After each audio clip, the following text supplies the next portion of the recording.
Hi, this is Tmika with Scrap the World. I am here with scrapbookpal.com.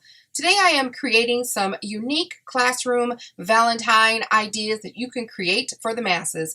I'm going to be using some Lawn Fawn clear stamp and die sets. This is from the collection Sweet Smiles. I'm also going to share with you another option by Avery, Elle, and this is called Shark Hugs. Both of these will work very well for creating the project that I'm going to show you today. The next thing I'm going to show you is Scrappy Tape. This is a very good double-sided tape. This happens to be 1/4 inch. It's 30 yards long. Also, I'm going to be using Gina Designs Amalgam ink, which is a really rich black ink. So you're going to grab 2 pieces of 8.5 by 11 cardstock. One piece will yield 2 Valentine ideas, and I am going to do 2 at a time to share with you that you could do this in multiples quite quickly. So you want to cut your pieces down to 7.5 by 5. And again, I'm doing 2 pieces at a time. Save these little snippets that you get at the end of the cutting. You're going to use them for some die cutting later. So you want to take each piece separately this time, and you want to score at 2 inches on each side. On the 7.5 inch side, you want to score at 2 inches on each end. And do that for both pieces, or how many ever you're cutting at a time.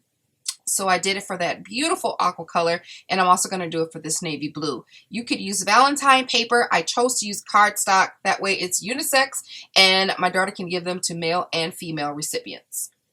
So you're going to take your Lawn Fawn die. This is a Gumball machine, again called Sweet Smiles, and right in between the score marks, we're going to go ahead and place this die. You want to do this evenly, so I'm doing 2 at a time. So you want to just make sure your papers are stacked evenly and together, and you can run that through the die cutting machine. I have some 65-pound weight cardstock, and I did try this with 3 pieces, and you can do 3 at a time. I'm just doing 2. So I ran that through, and what we have left, the negative pieces, we're also going to use those, and we're going to incorporate the stamp set. So I know you guys are going to say, why did you do that? But I cut my stamp sets to fit my needs. So I took the little gumballs out the middle so I can just have the outer space so that I can stamp this image, but they can go back just fine.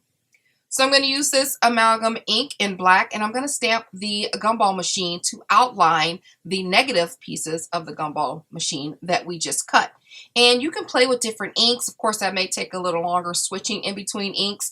You can have it all laid out. As you can see, I put all of the pieces of my stamp that I'm going to use on my block so that I can just flip it as I need it. So on one side, I have the gumball machine. The other side, I have the sentiment.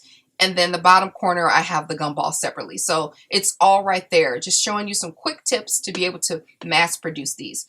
So I've outlined the die cut with the gumball machine, and I'm just adding 2 little blank circles, which are the gumballs that I'm going to use to put the to and from on the back of the gumball, on the back of the package. So you'll see that in a second. And then with this navy blue color, with such a rich color, I decided to use some gold ink that I had in my stash. And I'm going to set that aside once I stamp my 2 gumballs because it needs to dry. It's a very wet ink, but once you set it to dry for a few minutes, it's good to go. So I'm just going to push those aside, and we're going to work back on the packaging for the gumballs.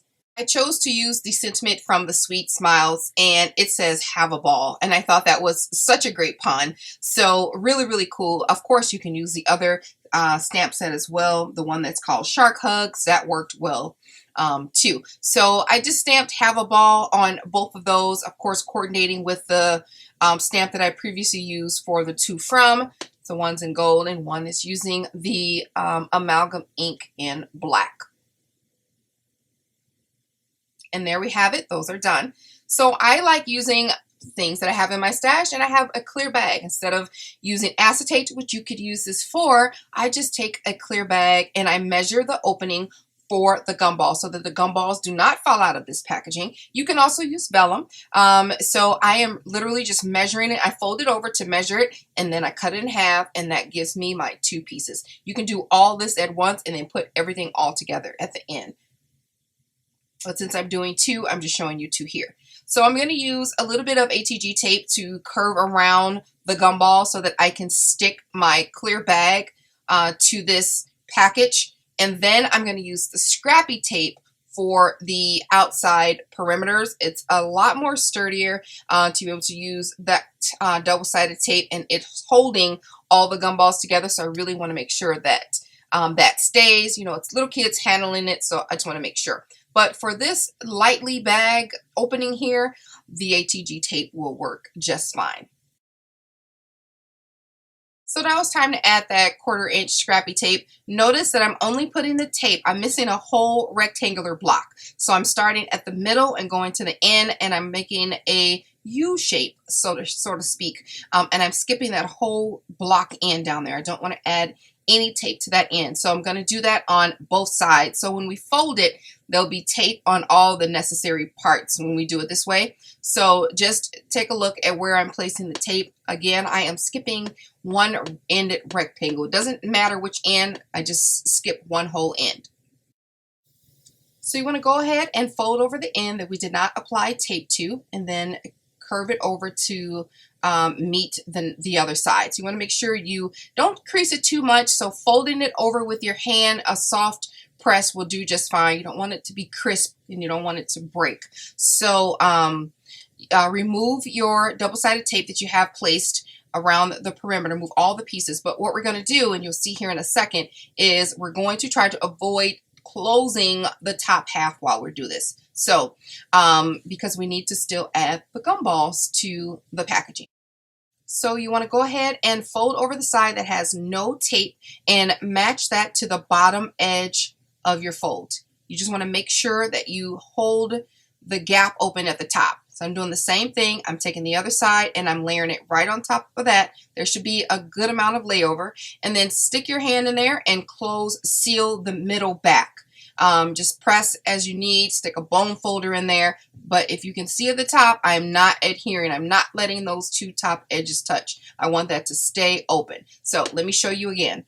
The end that does not have tape, I am matching it up with the bottom edge, forcing that glue to adhere, and flipping it over and matching the other side, opposite side, to the bottom edge, and just completing or closing the seam together, leaving my hand to separate the two top halves. Super easy. Flows quite nicely once you get the hang of doing a bunch of these. So you want to get your gumballs ready to place inside the packaging. So let me show you some options. All of these came from my local dollar store. You can use the larger gumballs that are individually, they're packed in there, not individually wrapped. You can use the ones that are wrapped if you don't want to touch it. You don't want to do that. You don't want to put your hands on it. Or you can get the tiny little machine size gumballs. They're really tiny and they work perfectly with this project. So I just add a few. These I happen to be making for my daughter's friends. So, but if you were doing these for the mass, for the classroom, which is what this is about, you want to grab a spoon or a scoop or use some gloves at this point. So I just took a handful of those gumballs, and now I'm just going to seal that top. See how easy that was? That little packet pouch is so adorable. I wish I would have grabbed some multiple colors instead of the honking chunk of red, but it's okay. So yeah, I was able to make 8 of these out of this $1 bag. So classes are what, 20, 24 people maybe? You want to grab enough bags so you can complete enough for yourself. So I've done that for both of those. So I want to show you an idea of how you can score it and make it look like a real store-bought package. You just put this on your scoring machine and you take a sharp scoring tool and just run it across the edge about 4 or 5 times. But since we are creating this for the masses, you can leave it be, or you can go the extra mile if you have one of these old Fisker machines. There's like a crinkle machine or something, and you just roll it through. And I really wanted to go the little extra mile. So doesn't that look super cute? But a scoreboard and a bone folder will do just fine. And that's how they turned out. Adorable! So now we get to the negative pieces that we cut from the pouch, and they're already dry. I'm just gonna take a gold pen and add my tiny little to from in the middle of those little gumballs. And then I'm gonna put a recipient name. I think I just put my daughter's name in there so they can have their name on YouTube. Or you can leave them blank and let the children fill them out. But these go by super easy. You guys see I didn't fast forward. It's super fast, and I am teaching it or showing or doing a tutorial, so I'm going a little bit slower. Just think if you had your favorite show on, you can pop these babies out really, really quickly. So I just add my 2 from on both of those, and I'm actually just going to use a little bit of hot glue because these are on the back and I don't want to use tape. So add hot glue, smack them on there, and they will definitely stay. How super cute is that? If you want to go and even add an extra mile, use those little pieces that we cut out earlier and punch you out some shapes or die cut you out some shapes and add it to the top of the package. As I stated earlier, you can use Valentine paper, but I'm using cardstock. This is a more universal. Valentine doesn't have to be all red and white all the time. You can use whatever colors, and the stamp set works great with it. And you can add just a little flair if you want to have a little bit more of a Valentine flair. I just added a punched heart and a punched oval and laid it on top of each other. And I was making them like crazy. So that's the first set. I end up making 3 sets of these. So I hope you like what I created. Please check the links in the description box below for more information. Thank you guys for watching. Talk to you soon.